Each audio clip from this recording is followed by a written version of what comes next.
Hey, what's up YouTube? Lightsaber Samurai here, and I'm back again for a quick video. This time I wanted to take a quick look at this guy right here. And for those of you who don't know, this is a cartridge from the Nintendo Famicom. It came out alongside the original NES in 1985.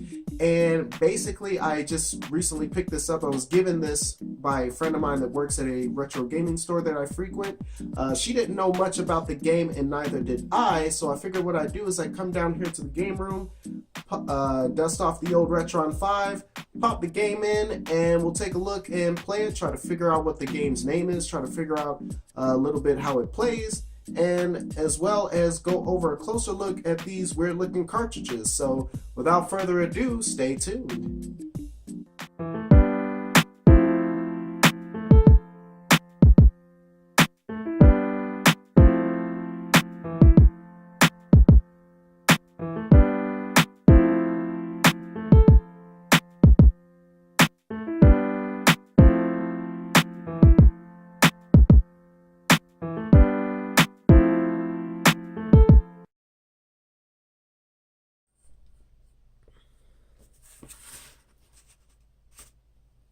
Alright, so taking a close-up look, this is the Famicom disc.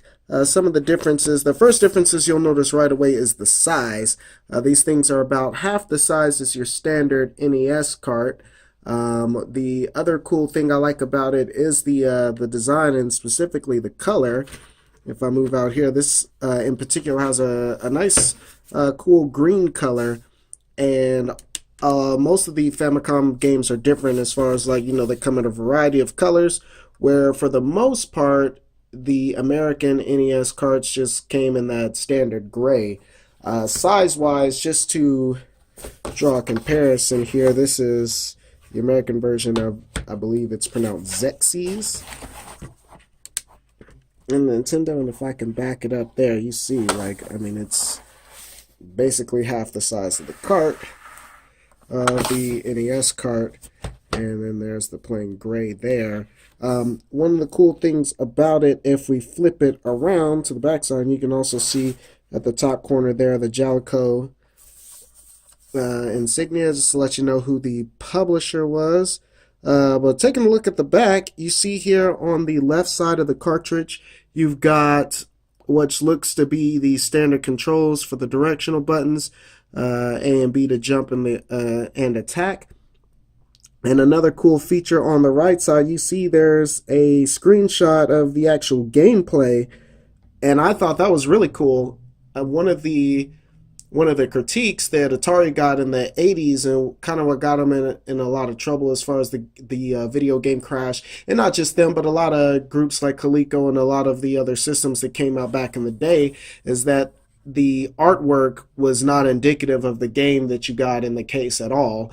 I actually think that's really cool. The Atari artwork on a lot of those boxes is really cool and elaborate, but of course, being pre-8-bit games, the graphics did not hold a candle to those at all, and so, a lot of people, griped about, there being misrepresentation or maybe even false advertising. Another thing I noticed, these two notches here at the top, kind of reminds me of, like, the overall look of it kind of reminds me of a cassette tape.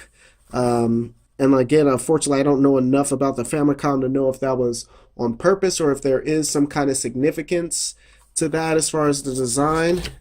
Nintendo cartridges, they kind of have those notches, but they're, closed, not the open hole. Again, look at the size difference of that.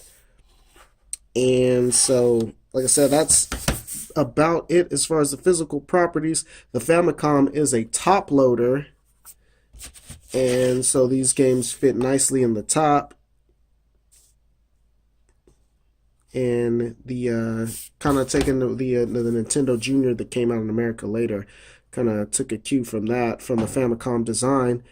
But enough talking about this game. Let's find out what it is. Let's pop it in, and we will check a little bit of it out. So on to the next section.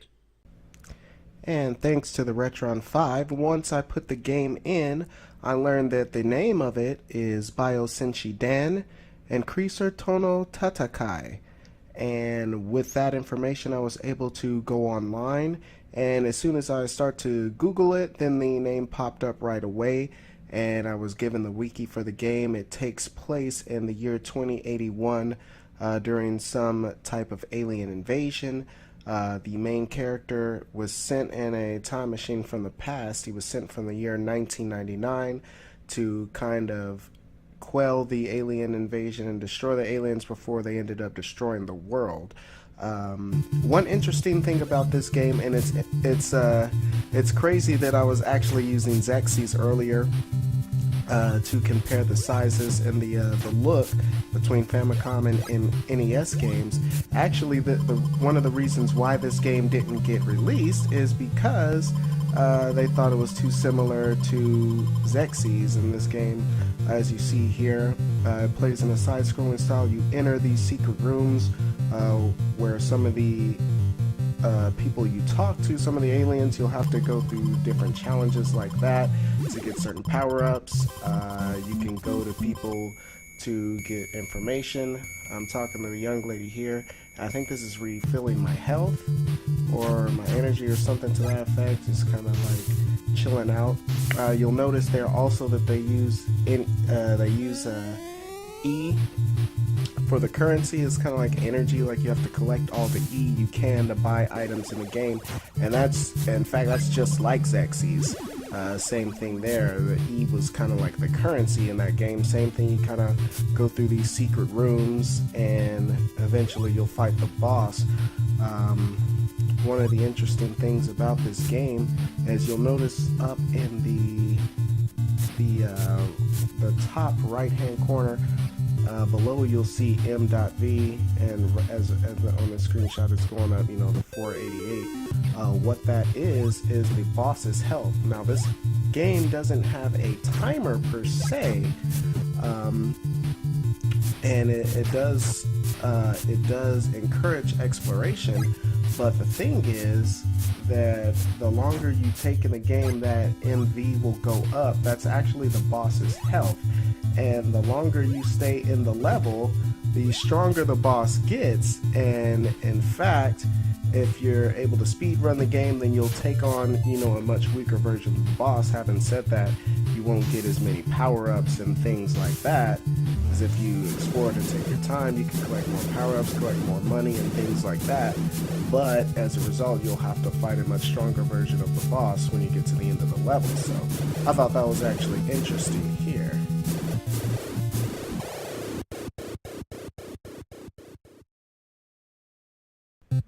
Well, talking about the game itself, like I said earlier, it's basically a side-scrolling action-adventure game, very much like Xerxes, which we talked about. It also kind of reminds me of The Legend of Zelda, The Adventures of Link, the second one on the NES. It's kind of like, or Xanadu is another one it kind of reminds me of, kind of that side-scrolling adventure game. Like I said, the graphics on it are actually pretty good. It makes it a very good use of color. The backgrounds are varied and they look great. The animation is actually pretty decent. Again, this game came out in 1987, so for the time period, I mean, the graphics is great. The sound and the music is also pretty good too. This is published by Jalico, but the game was actually developed. This is an early Atlas game, so I thought that was very interesting once I popped in the game and saw that.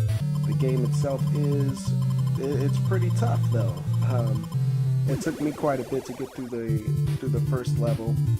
I trudged through it, and kind of getting my skill back. I got stuck in that room for a long time. Like, I found out pretty quickly you could hop through doors, but I didn't realize that for a while that you could hop through windows too, and kind of get to different areas like that. And once I did, I made it to the boss you saw earlier, and I was able to make it to the second level.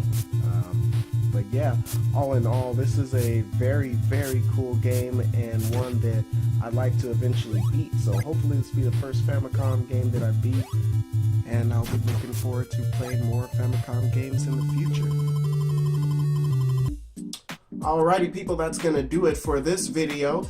Just leave it down below in the comments. What do you think about the Famicom? Do you play Famicom games? Do you collect them at all? What do you think about the Famicom and Super Famicom? Me personally, I feel like that there really should be no region locking at all. I think that, I mean, I understand the fact that some companies may think that a certain game won't sell in a certain country, you know, for whatever reason, but I feel like they should at least get rid of the region locking. So if people are curious about the game in that country and they want to purchase it, they should be able to do so if they so choose. But I want to give a quick shout out to my friend Tammy. Thanks, Tammy, for letting me check this game out. I do see this as the beginning of a new system that I will start collecting in the future. And on that note, what are some games that you think I should start collecting for the Famicom and Super Famicom? Hopefully we'll take a look at those in future videos. As always, I'm Lightsaber Samurai. Thank you for watching. Thank you for hitting that subscribe button. And until next time.